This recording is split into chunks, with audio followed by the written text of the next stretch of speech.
indicate in the chat, and we'll get to as many of you as possible. So just go ahead and put your comment there if you'd like to ask a question. We'll, at this point, turn it over to Coach. All right, well, first thing, we're back. It's good to see some faces around the building now. Guys had a few days off, which was good. Well earned and deserved from their summer workouts. Proud of our strength staff. They did a tremendous job this summer with the team and just having them prepared and ready each and every week. And we got a chance to get back with those guys in July as a staff. It was good to see the progress they made. So we're looking forward to seeing that as we get into practices. Team meeting tonight, get everybody back together and set the stage for tomorrow. And then we get to go out there, get the helmets on, and get ourselves ready through these 25 practices that we get and start preparing for the season. So everybody here, it's a good vibe. We're all looking forward to just getting back out there on the field and getting back to practicing and preparing for the season. And that's been the focus. So with that, open up for questions. Coach, first question is from Jason Caldwell.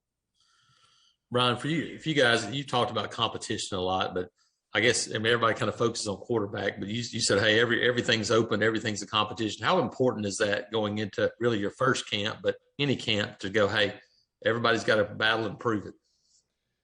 Well, especially now, and there's not a 3-4 year history that we've had with players on this team, and I think every year you get spring practice, you get an idea of where your team's at, and you get to give them 2 to 3 things to work on going into the summer. So they get a little break and they go into the summertime, they're going to be working on those things. They're focused on new goals and expectations that they have for themselves going into that next season. Then they get the entire summer to work out, train, to go through about 17, 18 practices that they run, and then we get them back in fall camp. So there's so much growth and development that happens from when spring ends to when you start fall camp. And so we get guys out there. You got to let guys compete. I mean, there'd be nothing more frustrating, in my opinion, to know that you have no shot coming into fall to go compete for a position. Every guy here wants to play. Every guy on this team wants to be on the field. Every guy wants to contribute.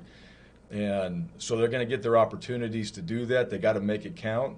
And then eventually the guys that do better, they're going to get more opportunities, and the guys that don't, they're going to get less. And you start working your team into your 2 deep, and eventually you're going to figure out who's on scout team and what that's going to look like going into the first game. But I think you got to give guys an opportunity to go out there and compete. And if anything, you create that competition in that room. I think it brings out the best in all the players. And at the same time, as a coach, you want to have depth.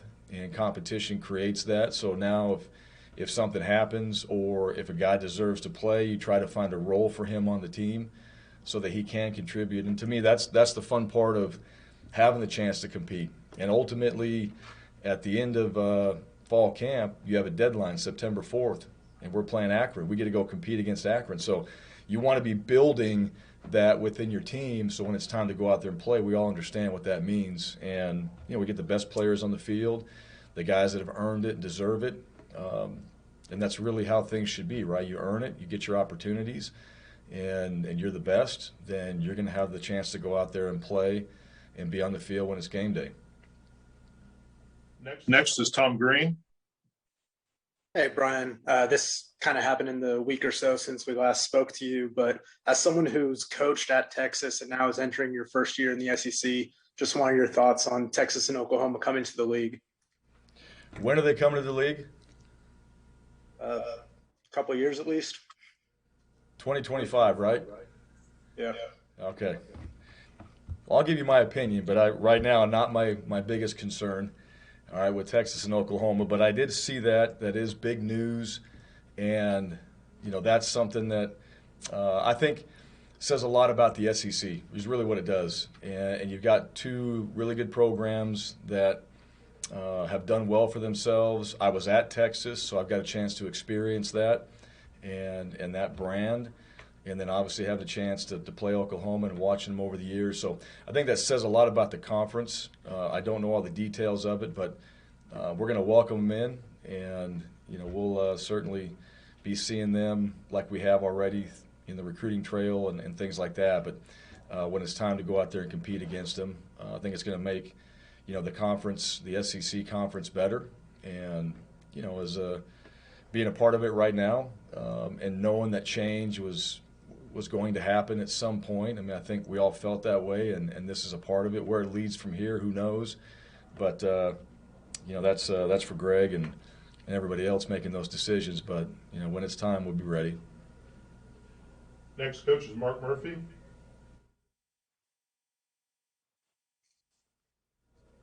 Mark? Can you talk about how much physicality you want to have in the practices before you play your first game, and how much best against best type of those practices you're going to have? Yeah, well, early on, we scrimmage practice 8, and so really everything leading up to that is good on good. And the physicality, you want to have that in every practice. And as a coach, you've got to balance it. You've got to put your players out there where they can practice the techniques. They can do it properly. They can get better at it. And then there is that component of being physical in there. There are new rules that the NCAA has come out and said that these drills no longer exist.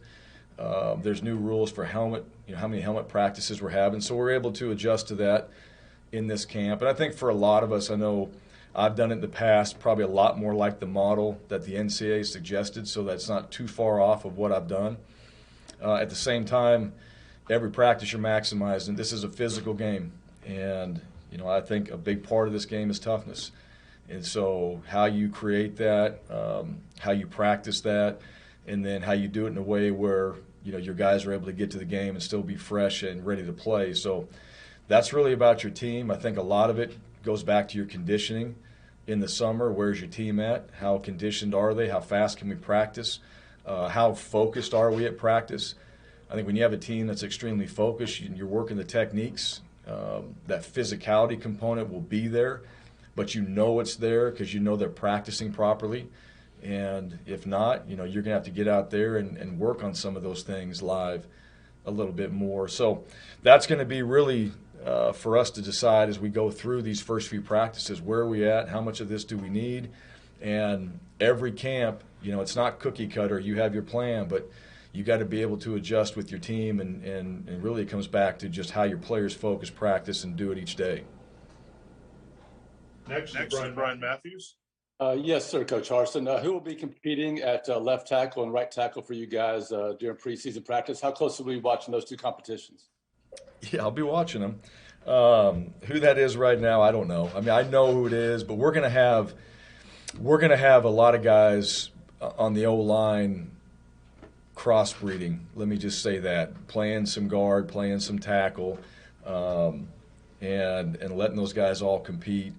As we get out there, Troxel will be out there, Brandon Coffey will be out there, Council will be out there, and we're going to have guys that have played in those positions that will be starting, or maybe called the pecking order for practice there, and then we're going to move guys around. And that's a big part of what we feel like on the O-line is going to help us develop is getting guys in those positions and not so much solidifying it that early. Let them compete, let them move around a little bit, and to decide who those 5 guys are going to be, and you want to get your best 5 on the field eventually. Next, JG Tate.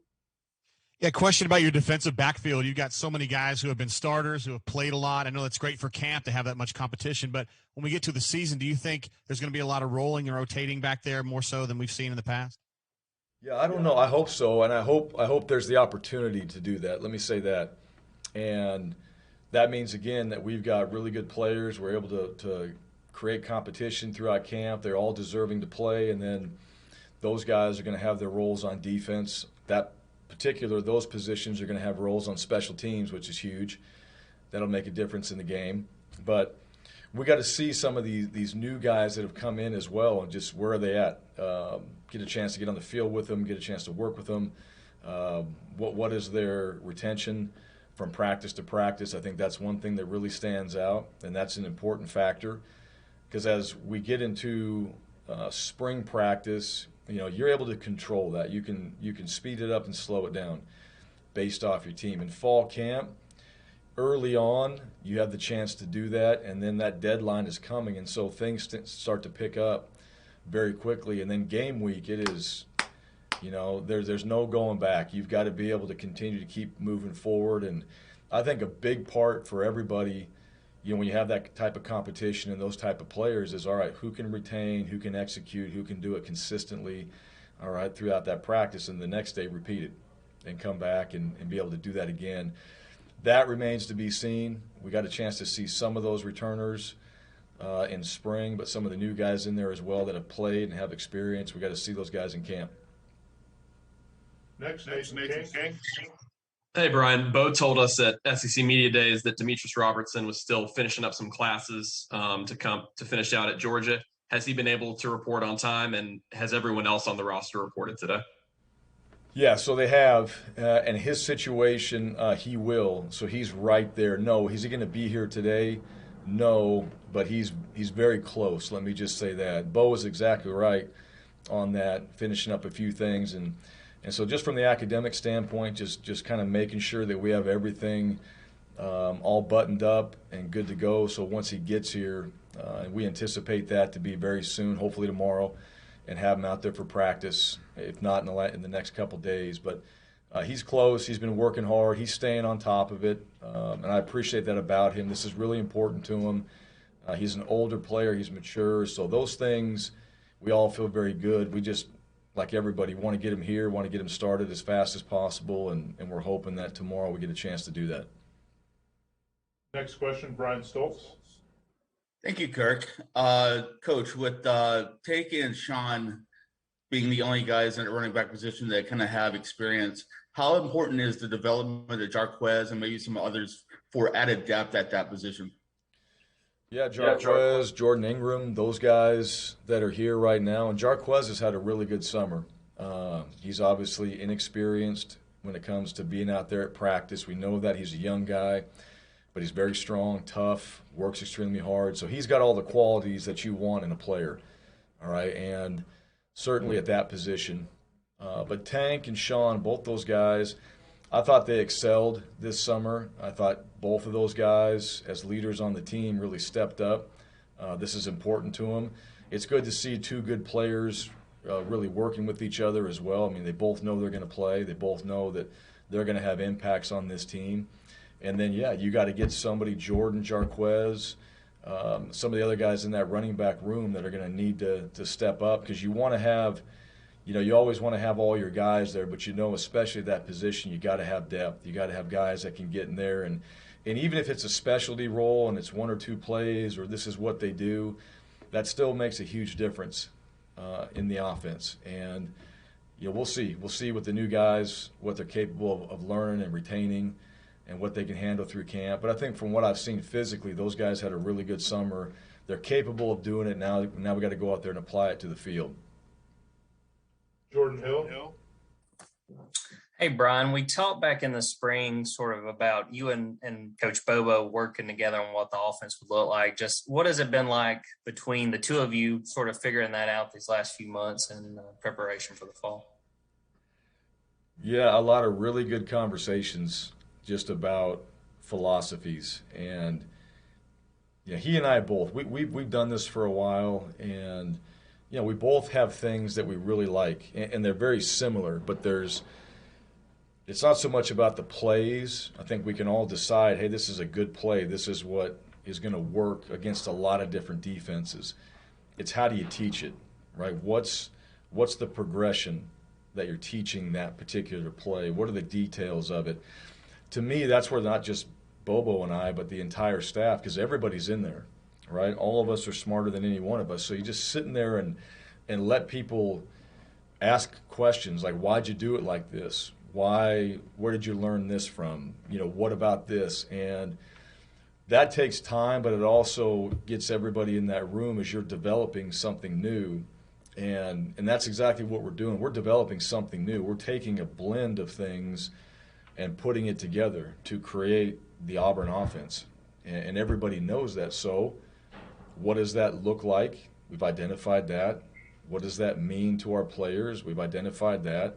Now, how do we go out there and teach this? And we've identified that. But that's really the part where you sit in those rooms and you go through film and you talk about if it's going to be a depth or steps or whatever it might be for the wide receivers. And Coach Williams is in there, sitting there asking the same questions. How are we going to do this? To me, that's the fun part. That's the part of getting people that have done something a certain way together, and everybody just sitting there and say what they think, and then go back and take all those ideas and come together and have one direction, and be able to go in those meeting rooms and teach it that way. And like I said, Mike's done this. It's been good to work with. Derek's been the same way. So to me, that's the enjoyable part about having a new staff and just being able to do some things that even some of us didn't do in the past, right? You kind of get set in certain things that you do when you're at a place for a while, and you've always wanted to do some things. Well, this gives us a chance to be able to put some new stuff out there that we haven't done, to use some different ideas that we've wanted to do, create that our own way, and put it out there at practice and see what it looks like. Philip Marshall. Bryan, I guess you've been here going on 8 months now. How much has things been different than you? This is kind of a three-part question. How much have things been that like you expected or different than you expected? And two, how do you avoid distractions from all the things going on right now, from NIL to vaccinations and all those things? And three, with the NCAA issuing their vaccination guidelines yesterday, I guess, where do you guys stand with that, and how important is it to get in a position where you don't have to worry about losing players? Yeah. You may have to ask me those again. I'm going back to one. Just my experience here. Well, that was – I came into this. I've been around really good coaches and have worked for really good coaches in the past. And so I've got a chance to see, really, in my opinion, great leadership and have a chance to be a part of that. And so and I've been different places, not as much as some coaches have, but I've been different places, and I've got a chance to experience some different cultures and environments and all that. And this one, I came into this and really with an open mind and with the thought process of putting together a staff that could help us achieve a goal that we have for ourselves, winning the championship, being around great people, and being in a community like Auburn, which, that's been the biggest surprise in a good way, just the people here. And I say that because, and I've mentioned this before, the families, and certainly my family, how we feel about living here. I've appreciated that. And so that means a lot to me more than anything. As far as the environment here in the football facility, we're creating that. It's our environment, so we're creating it every day. This is what we're doing. And the people that came here to be a part of this program know that we have a direction, a plan, and a process that we're going to use to get all that done. The distractions, it's every day. I think that's the key. It's not just for me. It's for for you. It's for all of us. We all have distractions. What's the focus? What is that? What is that mindset that you're trying to create every single day for yourself when you walk in to do your job and do it to the best of your ability? That's really up to you. And what are the resources that you're using to help you stay focused on that every single day? Well, the resources are your people. You have people around you, and hopefully you're in an environment that they help you with that, and they're not causing more distractions. You're able to jump into good books. You're able to sit back and really just decide, hey, these are the important things for you that keep you focused on what it is you want to accomplish. And that's one thing is, as I've done this and been around really good people, really honing in on what are the most important things, and that takes a lot of time and a lot of work. It takes tremendous discipline to do that, to stay focused on the things that matter most, and that's what I try to do. And if anything, just stay aware when you get off that path. Just be aware of it and be able to get right back on. As far as the protocols and different things, obviously we're going to be doing things through camp and probably into the season with masks and some other things that we've done in the past. So we understand that and comply, and we'll have to continue to make sure that we follow those guidelines that we have. And so that we can put ourselves in the best position each and every day to be successful. That's simple. We want to go out there and succeed. So we're going to be able to do those things.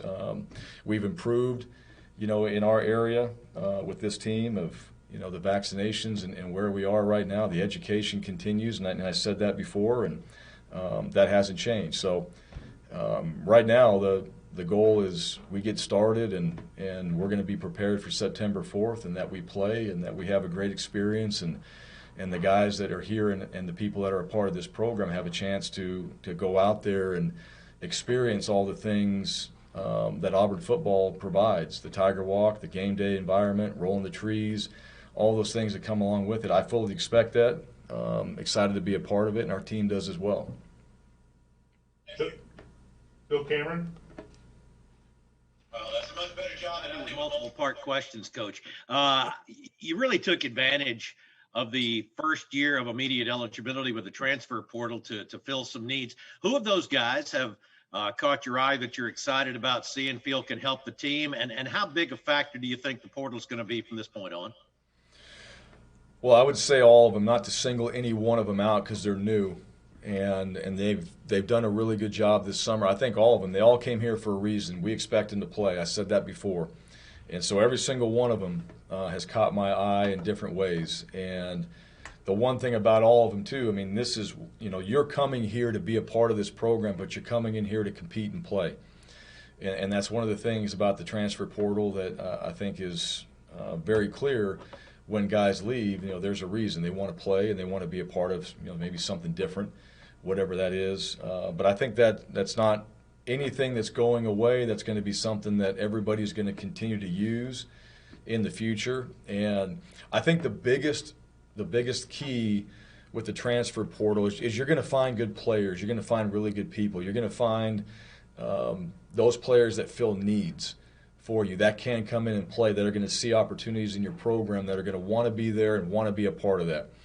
And there's going to be guys, too, that know who you are, that maybe chose somewhere else and realized, hey, you were the best fit for them. And so they decide to join your program.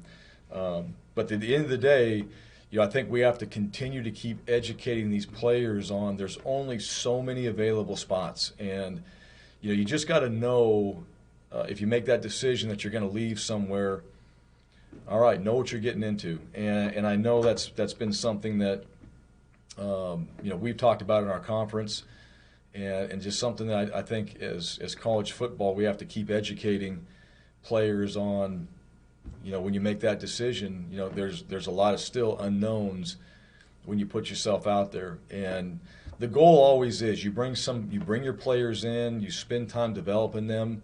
It's hard, it's difficult, it's grueling, all those other things at times, and then it gets better. And because you get better and you learn how things really are and how to operate at a higher level. And so I think we always got to keep that in mind, and what I would say with players too, keep that in mind, because it's those difficult moments are making you better, in my opinion. And as you work through that, you're going to be in a really good position. And you're going to be a better person, better player for all those things. And not all the time is the answer to go somewhere else. And so I think as we do this more, I think the players will understand that, and this thing will kind of level out a little bit, but it's not going to go away. We're going to keep using it. We'll use it. Every other team in the country will use it. And then it comes back to just what are the needs, who are you looking for, how do they fit, and who's going to be best for your program. And it'll probably hurt a little bit in the high schools and maybe the junior colleges if you're kind of working through some of the players that are already in college. And I think that's just something that we all need to be aware of moving forward. I don't know the impact of it. I just know those are some of the things that we've discussed that we just got to understand and know that are going to be a part of just college football moving forward. Coach, we got a few more. First, Justin Ferguson. Bryan, you said at SEC Media Days that you thought the wide receivers were talented. You just had a lot of work to do with them because of the inexperience. What specifically are you looking for those guys to do in fall camp to feel like you guys are going to be in your best spot week one? Consistency every day. Showing up every day, preparing themselves every day, coming out to practice every day. The wide receivers for the most part, run more than anybody on the field. They're also on special teams. They do a lot of work, but they got to have their minds right when they step out there and just know, like, that's part of the position that they play. And the details that they take from the meetings, the application on the field, and then what they do in the evenings, especially in camp, coming back and reviewing that and studying it. Like, that's a position now. You got to be a student of the game. And so when you watch really good wide receivers, I think one thing that stands out, they're very consistent. They're getting off the ball. They understand their adjustments. They get lined up properly. There's not a lot of issues, from really good wide receivers from that standpoint. And I think, the really, really good ones, they understand the game, and there's just critical moments in the game. It's catching the ball, and it's in a 2-minute drill and running it to the middle of the field. It's getting out of bounds. It's, being able to put yourself in a position based off coverage that's going to give us an advantage because you understand it. You paid attention in practice. You saw the looks that the defense was giving you, and you picked up on a few cues that help you stay ahead of what the defense is doing so you can respond properly when the ball's snapped. And that goes for a lot of positions, but that one in particular is extremely important for us and what we're trying to accomplish in our offense. And, those guys every day, they show up, they put in the work, and I meant what I said. We got talented players in there. We got to be consistent every single day. We got to do it because we want to, and I think that group's got to create that identity so that they're that type of unit and those type of players that we know we need in our offense, and they're capable of doing it. So, to me, that's the key. And from what I saw this summer, a lot of really good work, and a lot of those things are happening now. I'm just looking forward to seeing that on the field when we go practice. Last two, first Tom Green and then Mark Murphy. Hey, Bryan. Wanted to circle back to something Philip asked a few minutes ago. I know you said the team vaccination rate has improved, but do you have an exact number on where you guys stand entering fall camp? And then will Brandon Council have any sort of limitations to start fall camp after that shoulder and ACL surgery? No, I know we've gotten better in the vaccination area and all that. Don't have a number for you. And then as far as Council goes, he's not limited out there at practice. I think we understand that he hasn't had the amount of practice time that other guys have too. So he's going to go. He's going to be able to go out there and cut it loose, and we're going to have to do a good job of just allowing him to build into a few things that he hasn't done in a while. Other than that, it's really kind of based off how he feels and how he looks and how he responds after each practice, what his recovery time is. And as far as he's concerned, he's ready to go. And so we'll just make sure of that. And then when all that is good, he's going to be out there full speed, just like everybody else. Mark?